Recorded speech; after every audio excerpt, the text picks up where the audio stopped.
Here's another method of performing the multiple shift. Let's say once again we're going to control the 4 queens. What you do here is you just riffle them with the thumb and place them into 4 different parts of the deck. Now instead of going right into a Hindu shuffle type of action, what you do is you push these into the pack like this.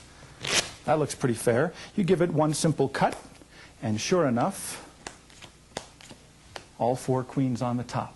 This is by Arthur Buckley, and all you have to do is make sure when you place the queens into the deck, you put them in the upper half. Now I'm going to put them in face up so that you can see what's happening.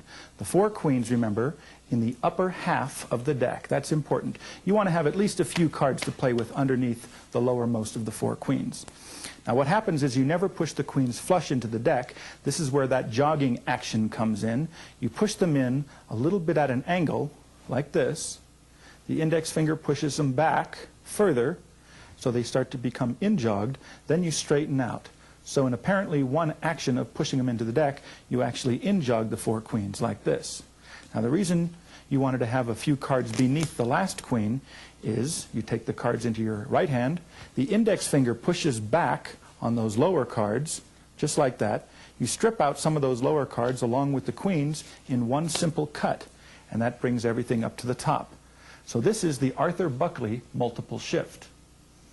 My good buddy Mr. Frank Zach, he came up with a lovely touch, the same basic idea as the Arthur Buckley control, but here you can control the 4 kings, the 4 aces, or the 4 queens to the bottom of the deck.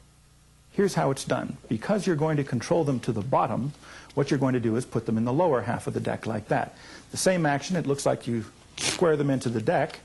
All you do now is you just cut some of the upper cards like this onto the table, the rest of the deck like that, and you have the 4 queens now on the bottom of the deck.